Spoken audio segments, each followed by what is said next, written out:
Here we go, here we go, here we go, here we go, this is it! This is Top Flight Time Machine. I am Andy Hotbody Dawson. Pow, pow, pow. I am Sam Nifty Delaney. So what? Welcome along. It's the Monday morning episode. If you're an IFS subscriber, you get it on a Sunday evening. Just like when you used to watch Songs of Praise, and that's life. And that when you were a little kiddie. But now you're a grown-up with responsibilities and you have to clean your kitchen all the time. I've just cleaned my kitchen before I've done this. I've literally I just thought that's just a cleaned meme my that I kitchen. saw on Instagram, just saying one part of one part of being an adult that I didn't fully comprehend was that you always have to be cleaning your kitchen, no matter what else is going on, no matter if you got takeaway or cooked yourself or didn't cook at all. You've been out. If you didn't cook at all, always yes. If you go out and say you eat out at Nando's, for example, right? Yeah. Say if you've been out 2 days running, you come home, there will still be some kind of mess that you need to wipe down. You still need to give it a wipe, minimum. And another thing that I saw on social media recently that was not so much a meme, but something someone tweeted was that as an adult, you always have to spend about 30 quid for some unexpected reason every couple of days. I saw that. Yeah, that's true. Yeah. That is true. That I thought, bang on. It's like almost goes, not quite overlap with £40, 40 quid cunt. But same ballpark.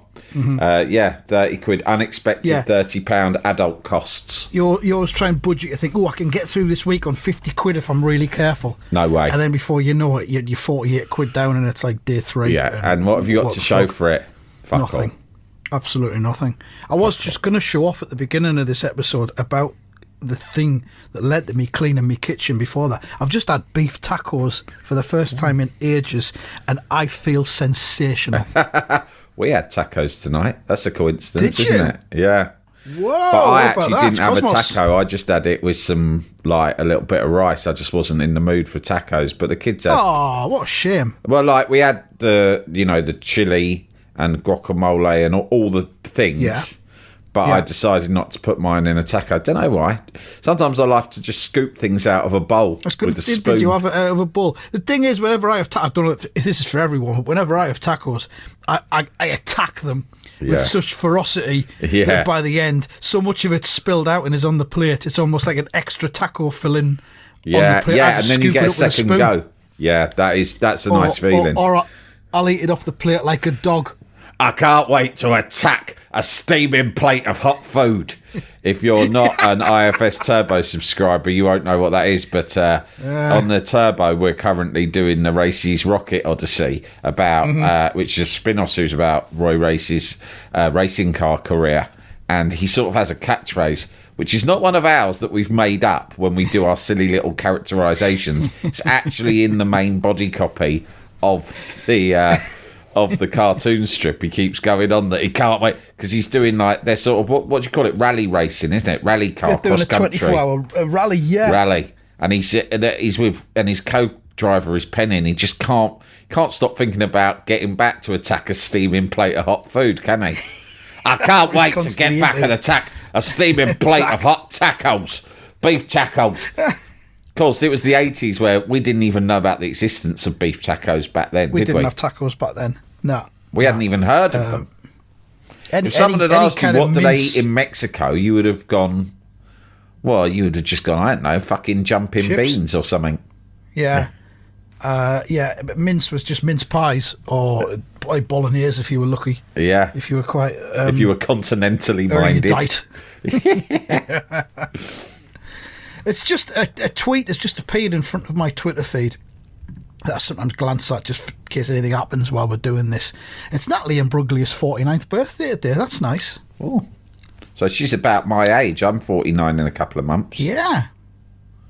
I saw a little bit of her in Johnny English that was on the telly last week. I caught the end of Johnny English. She was in that, isn't she? I'm surprised she didn't have more of an acting career, like in movies and stuff like that. Yeah.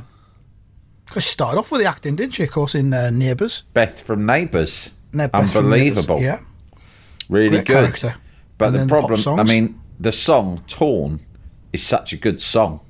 It's phenomenal. It's such a phenomenal song that, in a way, it was too good. Your career almost can't recover from a song that good. Can't you see what I sustain mean? it. Yeah, You can't. It's just too The good. was down. You're never gonna. It's too good. You're never gonna get past it. Do you know what I mean? All you can do is hope to come up with a song as good, or You just. can't. But it can't be done. You can't do it. Can't Even be done. McCartney would have heard that, or Prince, and went, "No, can't be bettered. Fucking hell. She's fucked." You I'll want give her that, a ring. Ideally, Tell her you to want pack it that in. on album 3 or 4, but you don't want to come straight out of the fucking traps with a track like that. No way, no chance. Mm-hmm. And of course, she later went on to. Oh no, can't mention that, can we? It's the Natalie and Brooke Nah, story. you can't, but no. She's let her had a mention varied that's career, I'll say that. She's done a lot of covered a lot of genres. Let's say. Yeah, so that's Natalie and Brooke. Many happy returns, Natalie. If you're listening. If you're listening, I heard 2 versions of that, but if you are still with us, Natalie, then all the best. And hey, it's an open invite. Come on the pod anytime you like. We don't usually have guests, but for you, we'll make an exception. We'll revive the Humans of Honor. Aye. I don't think we should ever revive the Humans of Honor because we did 2. We did Stan Hay, who co-wrote Everything's in Pet, and we did Mick Talbot, who was in the Style Council. I don't think you should go anywhere else. Yeah, exactly. I think we nailed it. Because I don't think you're going to get people who are on the, as high quality. So No. it's like, why, Like I it's suppose- like Torn. It's like Torn. It's Once like you've Torn. been there, yeah, you can't go anywhere else. Exactly. yeah. Yeah. And I believe, I don't know if Stan Hayes still listens, but I'm pretty sure Mick listens in once in a while, which is a great honour for us. Yeah, definitely. I think. I get nervous when I think about that. I know. Sorry, I shouldn't might have be brought it out. listening. Shouldn't have brought it out.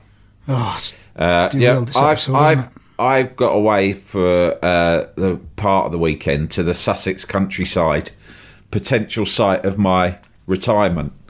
Right. As you know, Sussex. What led you there? Good old Sussex by the sea. Just fucking fancy getting out of town, to be honest. January's been long Yeah. and tough for various reasons. I've had a few issues in the home, right? I've had a few local issues. A few local issues, let's say. I've got my dog's been driving me around the fucking There's one bend. or 2 people I need to be away from for a short period of time. Or shall I say, if not people, then animals. And also I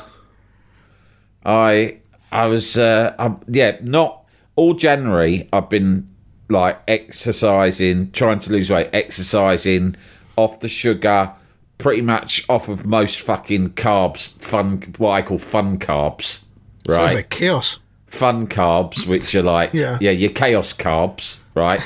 Bread, chips, pasta, the good ones, crisps, Yeah. none of that, none of those things, no sugar. I think that I've been knackered from too much exercise, not enough food, cold Yeah. weather, and a dog barking fucking incessantly, right? Oh my god.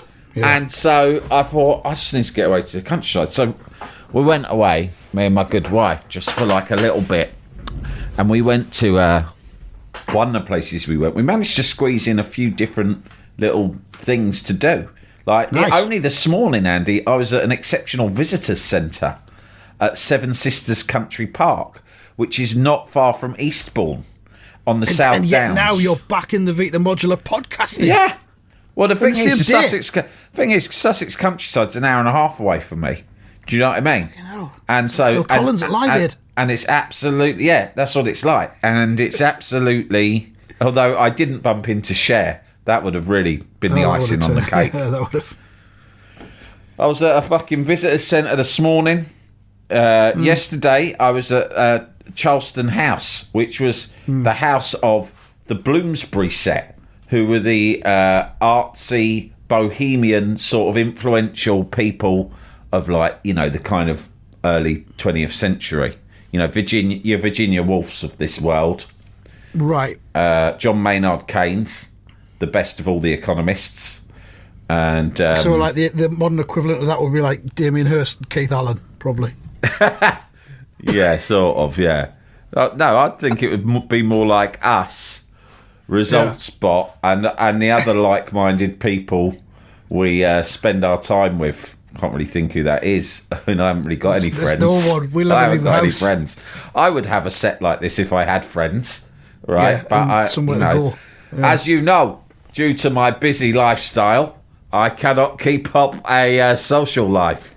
But it was an interesting place, Charleston House. It's sort of like a farmhouse in the middle of the countryside, and they all used to, hang out there. All these arty types. And the house and gardens are still kept sort of in perfect preservation as they were. Were they back King then. Gardeners? Virginia Woolf and that lot? It was Vanessa Bell was Virginia Woolf's sister, right? Vanessa Feltz? It was her gaff. Oh, she could be in our set. Yeah. Vanessa Feltz. Yeah. Yeah. Okay. Vanessa Bell and Duncan Grant, they were both painters. And their house was unbelievable. If you go on my Instagram, you'll see a picture that one of them painted of a fully nude man with his willy hanging out. So I took a picture of that. As soon as it was still up on its easel, and as soon as I saw it, I thought I'm having a picture of that straight off. And so I took a picture. Oh, I saw it on your Instagram. Did you see it? Yeah, you saw the willy. Yeah, I was surprised it didn't get taken down because Instagram's quite hot on stuff like that. On willies. Well, my daughter wasn't pleased, I'll tell you that much. After the fucking wank machine last week, I think she's starting to having serious doubts about me, right? Because first there was that, she's just about got over that, then suddenly she's seen me posted a picture of a man's willy on Instagram. She just wrote a message, she was just like, what the heck? It all caps lock. So I knew I'd be in trouble when I got home. Well, are you having some kind of midlife crisis or something? Yeah, she's What's like, going mate, what the fuck is this going around? Like, you've gone somewhere to look at paintings of willies. Then I went, also at Charleston House, just as a side thing, they had a couple of exhibitions. One of them was a David Hockney exhibition. And you wouldn't believe the amount of cocks he drew in his spare time. Oh, unbelievable. Yeah. These weren't even, this isn't like his main artwork. These were like personal drawings, personal artifacts, doodles really of people he knew. So he'd be sitting around your house and he'd go, I'll draw a picture. But half of them he's had it off with. Fucking hell. I tell you what, he's got through them. I believe he's quite the cock enthusiast. He is. Hockney. And practically everyone, even gay, straight, he didn't care. Whoever it was he became mates with, he'd almost always have it off with them and then draw a picture of them with their cock out, just sitting lounging about on a sofa or something like that. I went to the Hockney thing that was on near King's Cross last year, the big immersive thing. There was like a video thing that went on for about an hour, but there were no cocks in that I was aware of. It was family friendly. Well, there might have been a cock room round the back. Yeah, but I didn't get wind of it. If you there had to pay extra for that. This one was just part of. I don't know how much it was because my wife paid, but I told her I'm not fucking paying for that. But you got entrance to Charleston House. It had a really nice cafe, which is obviously where I headed first before anything else. Then I had a look about the house and gardens, and then at the end you could go and see the Hockney's cocks, Hockney's cocks, right? Hockney's honky cocks, because they were all white men. I noticed that, and I did think, not very good, not very inclusive, but fine. Inclusive. Welcome to Hockney's honky cocks. A celebration of all the honky cocks that he has ever known. And but it was all part of the same price, because that Hockney one that you went to, that was pricey, because I remember looking into that. But this one, you just went and you saw it as part of the same deal, mate. It was all right. So that was pretty good. Yeah, had dinner in a pub. That was pretty poor. And then today went to a visitor centre and then came home. That's it. Do you feel enthused and refreshed by it all? Not really, because I didn't sleep very well last night. And then I came home, and as soon as I got home, my brother came over, and me and him and my lad watched West Ham lose to Manchester United, which I found exhausting. Do you ever find it? I found it. Sometimes I find it exhausting to watch West Ham lose, particularly on the telly. It's just so. So I had to have a nap after that. I had to sleep off the defeat. I had to have a defeat sleep, as they reset your I had demons. to reset the demons up in my room, yeah. Turn the light out, get under the duvet, sleep it off for an hour. Well, it might help, might not. I went to Teesside last night. You'd have thought I'd have gone to Teesside today because Sunderland were playing against Middlesbrough at lunchtime. The Tees Weirs Athletic Community Derby. What was the final score in that, mate? It was 1-1. Okay. We were incredibly lucky to get a point, but we were shit for most of it. But I went last night because me and my son went to see a comedian. I don't know if you're aware of him. A comedian called Josh Pugh. He's a guy, I know him. He's really funny on Instagram and really Twitter. Good. Yeah. Yeah, we talked about him before, didn't we? We talked about him. We did, yeah, because I was looking into tickets in the south, but I couldn't find any. Yeah, so anyway, was he good? I'd seen him in Edinburgh. Yeah, he did the same set that I saw him do in Edinburgh, but I took my son along because he wanted to see him. But we went to Stockton on Tees. Where my mate was woken up in his car when he was a cabbie by someone right. going, "You're right, mate!" Yeah. That's right. I've stayed in Stockton on Tees, by the way. We went there because his local show was Newcastle at the Stand, where we've played. Yes. On more than one occasion. We have. But it's 18 only, so my son wouldn't have been able to get in. That's where we had a pint glass thrown at our head last time we were there. That's where we had a pint glass chucked at us. Yeah. And the Chucky, or the Chucker rather, we were the Chuckies. And then he slapped a member of staff in the face and fucking pelted it down, scuttled off down the street. It scampered into our dressing room and ran around for a bit to realise there wasn't an exit and then ran out again. So I couldn't go to the Stand because my son wouldn't have got in, so we took a trip to Stockton. And I went to the Teesside Retail Park. Oh, yeah. Which is somewhere I've been aware of, but I've never been to before. And I was blown away, Sam. It is huge. It's all outdoors, but it's like a massive shopping mall, but outdoors. It's got a cinema.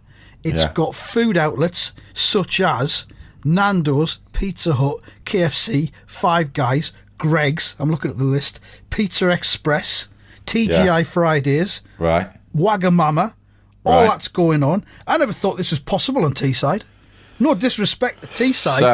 That sounds a bit disrespectful, but go on. You don't associate that part of the world with all this. With the high-end chains.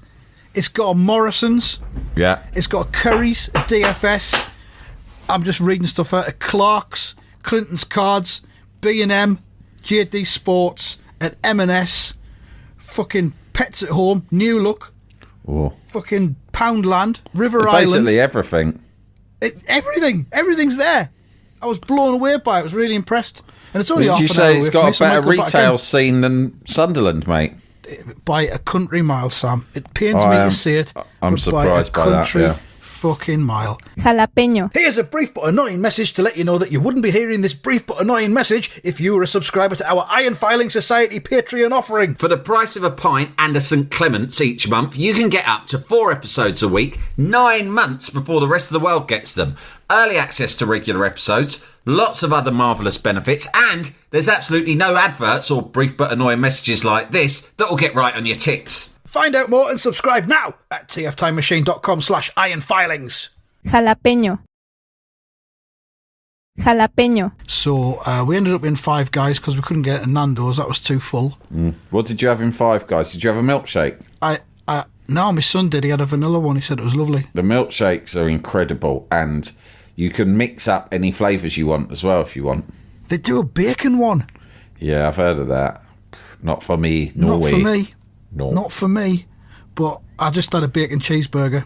Lovely. And some fries. They give you a lot of extra fries in the bag. They do. Got loads of fries.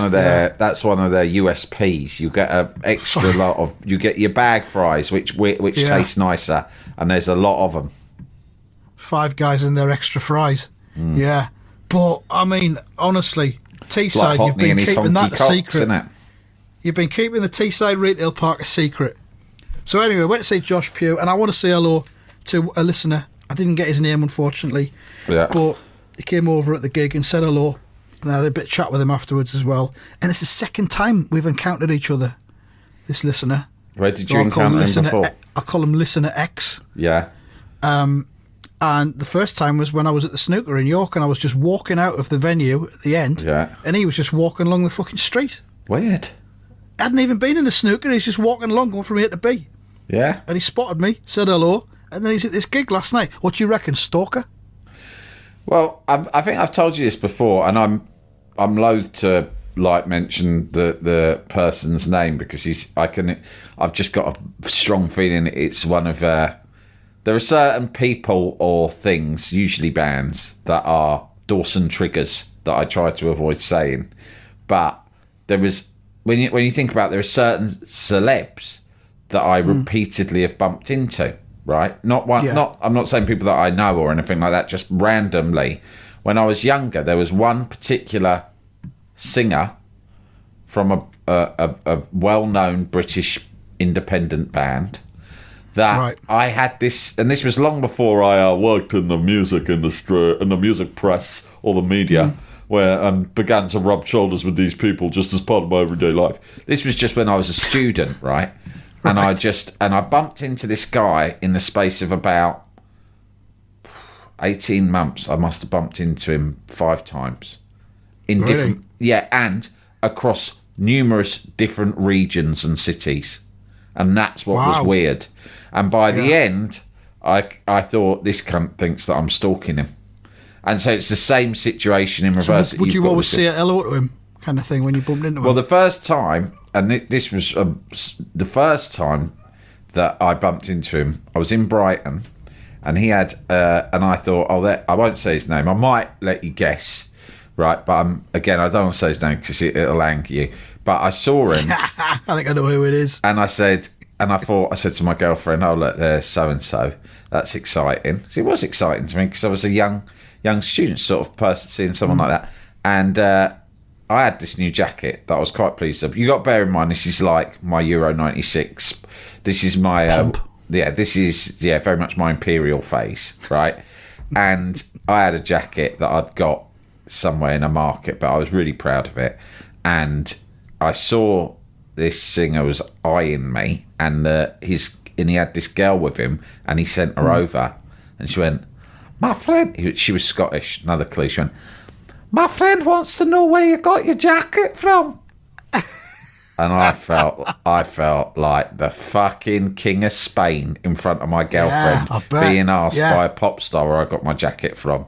Yeah. And I was like, trying to play it cool, didn't I? I don't know, some market, who knows? I don't even know where I got it. Just happened. Just woke up and I was wearing it. Time. Yeah. I just woke up and it was on me one day.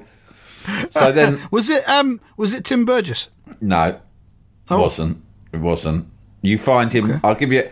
Actually, I did get to know Tim Burgess. Right, later in life, I got to know Tim Burgess. But I've always liked charlatans. I know you don't like them or him, but I'm pretty certain that you would find the man who this was more triggering than Tim Burgess. There's your clue. Pete Doherty. No, this was the 90s. Pete Doherty's younger than me. He would have still been a schoolboy. I can't think of anybody that would have found all that. Same scene. Certainly on the scene would have been. In fact, is the biggest clue of all. They shared a band member. Tim Burgess shared a band member with this guy. Oh, is it Bobby Gillespie? Yeah, it's Bobby Gillespie, mate. Yeah. But I mean, I had no problem with Bobby Gillespie at the time. I mean, I did always think Screamadelica was a wildly overrated album, but I was too scared to admit it at that age. Well, I was like, yes, it's really good, isn't it? I don't really like it much. half of it's great. The first half's great. Yeah, I don't say it's shit. I just thought it was wildly overrated. But anyway, I was excited by him. That was the first time. So after that, because there'd been a sort of an exchange and he'd wandered over and, oh, yes, I in this jacket. After that, we'd registered.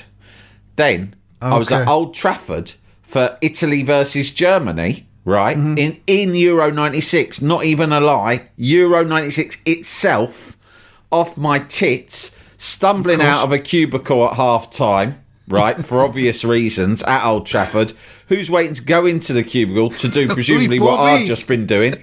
It's fucking Bobby Gillespie, mate. I was like, hey, Bobby Gillespie, remember where you wanted my jacket? In Brighton it was. Yeah, hey, whatever. And then I saw him at a gig in London, I saw him a couple of times in London and once in Brighton. So I was like, this is getting weird now, to the extent that rather than go over and go, oh, remember me? I was like, I better hide, because if he sees me, he's going to fucking take a restraining order out on me. Yeah, quite right. But now, of course, he's become very much persona non grata, hasn't he? He's quite toxic. He's developed a reputation for toxicity, Yeah. Well, this guy seemed fine. He was a listener of the podcast, and he said to me, please, he said, never ever stop doing the podcast. I said to him, we won't. So there you go, Sam. Until we die. But then even then we might have AI do it. Well, I was thinking about that, over the Christmas holidays or something like that when we want some time off. Yeah. We've now committed to. We made a promise to a man. Just never stop doing it. So there we are. It didn't come across as a threat, did it? Because I'm now thinking, hang on a minute. He's bumped into you at two separate events, and now he's coming up with demands. And I'm thinking, what was the tone like? Slightly drunk, but also jovial. Okay, seemed fine. I didn't sense any menace. Okay, didn't sense any menace whatsoever. So I think we're good. But I've committed to us doing it forever. So there we go. Fair enough. If anyone else has been asking obviously, I was looking at property prices the whole time I was in Sussex, and in all of the houses I was looking at in estate agents' windows and on Rightmove, etc. I was like looking for pod facilities in each of them. Oh yeah, guess what? In a road in Barnes, right, not far from my house, a road that I drive down regularly, right. It's the sort of road that's got quite a lot of like independent shops and cafes on, right? No chains, anything like that. I'm driving past it. I practically screeched to a halt. I looked through the window of one shop. I don't know what it'd been before. It's the sort of place where everywhere like is a trinket shop for 5 minutes and it shuts down because obviously trinket shops can't survive in this fucking climate, right? And then it's something else for 5 minutes later, right? I glance into it. Do you know what it says in the window? Podcast studio. What? On my fucking doorstep. And I was fuming, and I was with my son. He went, what are you angry about? I said, what am I angry about? They didn't even come and ask me about it. Yeah. The podcast elders must have granted authority for that. Must have granted a license. I'm not saying I want to wet my beak, even, although it would be nice. I just would think, well, you're opening a podcast studio in Barnes, and I'm right here on your doorstep. Wouldn't you want even me to come and bless it in some way? Yeah. What the fuck? It just looked like a shop front. And then in the window, it's just got a sign up going, podcast studio. What the fuck? Who the fuck? Sounds like a scam, doesn't it? It does. It sounds like who the fuck's going to use a podcast studio? Do you reckon? You can just do podcasts on your computer in your house. Do you reckon it's a knocking shop? Bound to be. It's or some kind of money. Hello, I'm here to record a podcast. Wink, wink. Yeah. What sort of podcast are you looking for? Oh, I'm looking for true crime. Wink, wink. Apparently, they're very popular. I'm Swedish. Yeah. With a dash of French. Oh, a French podcast, yeah, you'll need Studio 2 out the back. Yeah, fucking hell. That's weird, isn't it? Is the studio windowless? Because I don't mind if anyone, happens to glance in while we're recording. Quite enjoy that. Yeah. You know what? I think I'm actually, for content purposes, right? I think I'm going to go down there, mate. I think I'm going to go. I'll come down there. We'll go in together and do one. Yeah, I'm going to fucking go in and have a look because I'm not happy about this. I can't quite explain why I'm not happy, but I hope that you understand. If you were walking down the street in Sunderland and just some shop front suddenly had a sign in the window saying podcast studio, you'd be like, what the fuck's all this about and why wasn't I informed? Well, I'd have just thought, silly cunts, you'd better off opening a trinket shop. I was talking to my brother. Have you seen these ads that for Zoopla? I was mentioning Rightmove there, but the rival to Rightmove is called Zoopla. Where you look at houses and that. And and they've got these adverts, and they're people sort of the premise of the ad is people are looking at are in someone else's house as a guest, and they go, "This is a really nice house. How much does it cost, or how much is it worth?" And then they go, and then the voiceover goes, "This will be worth a bit when you die." They say, don't they? In one of them. That's a bit awkward. And my son and my brother were sat there because it was in the break from watching West Ham lose, and they go, my son goes, "I don't get it. Why is that weird?" And I said, "I think it's because they're trying to say that it's not the done thing to ask someone how much their house is worth." And he went, "Is that right?" Yeah. And I went, "Not to me, it's not. I ask every cunt how much their house is worth. First thing I fucking ask, mate. Even if I don't know them. Even if I'm not in their house. You got a house, have you? Got a house? Oh, yeah. Own it, do you? How much do you reckon it's worth? More or less." No, I know you can't say precisely. I mean, it's as much as anyone's willing to pay. But what I'm saying is, how much do you think it's worth? If you were going to put it on the market tomorrow, how much would you put it on for? Yeah, don't pretend you don't look up how much other houses went for in your street recently. How much do you reckon you could get for that house now? Tell me it. Right, next question. Are you thinking of cashing in? Or are you going to see how the market change it? Maybe you could downsize. Bit of a retirement pot. What are you thinking? Come on, don't be shy. Tell old Sammy boy. I don't stand to gain anything from this. I'm just genuinely interested. What are you planning on doing? Right, last question. I promise then I'll shut up. What sort of mortgage you got? What's the size of your mortgage? Because that's what's really relevant. I mean, your house could be worth a ton, but if you've got a big mortgage, it's not going to make you fuck all, is it? For all I know, you could be in negative equity. Anyway, that was my son's parents' evening, and I asked that of every teacher I spoke to, and a lot of the parents. Oh, good. Yeah. Did you get a good range of answers? Were you happy with them? Yeah, on the whole, people were very resistant, but I just didn't stop. That's my policy. Just don't stop. They wanted to talk more about your son's academic progress, and you were more interested. Yeah, I was like, don't worry about that. Don't worry about that. He's good as gold. He'll work it out sooner or later. Don't worry. He fucking better anyway. He wants to. There's nothing me or you can say here that's going to make a blind bit of difference to him. There's nothing we can do about it. Right, there's nothing we can do about it. It's that I've told him, and I told you, boy. I fucking told you. It's all up here in your own nut. Now, you can sort that out or don't. Right? It's up to you.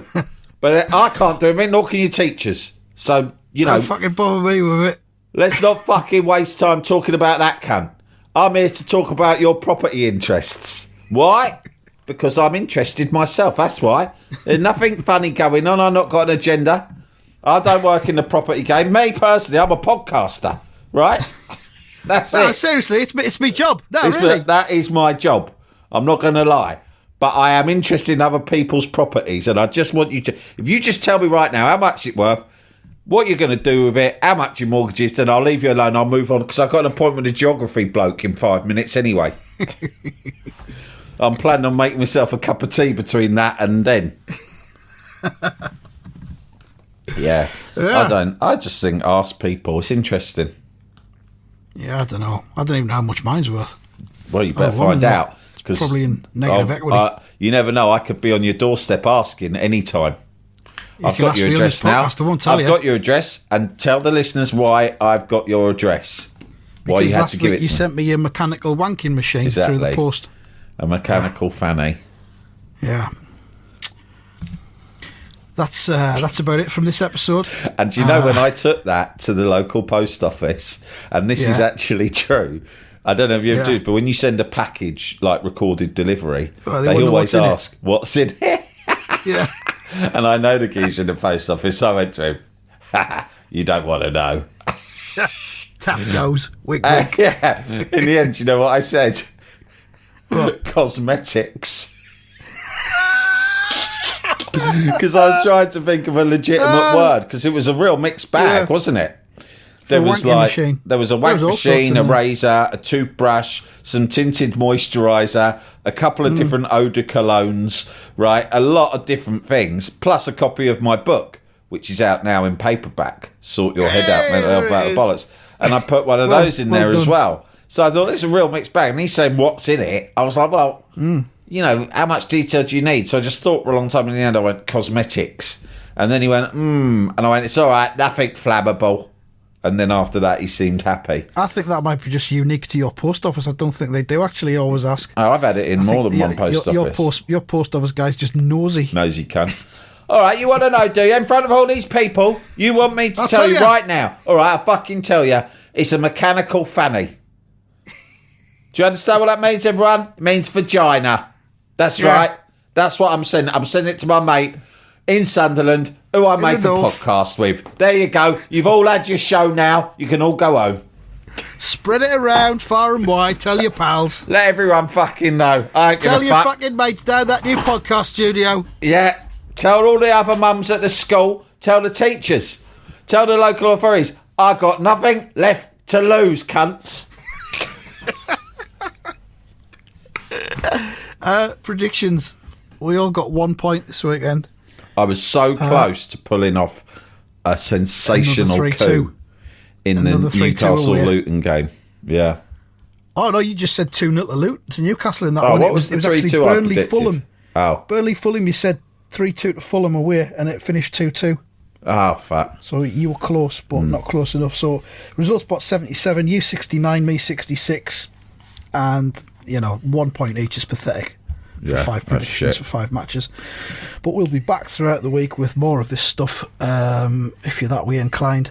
So thank you very much for listening. And that's that. That's that.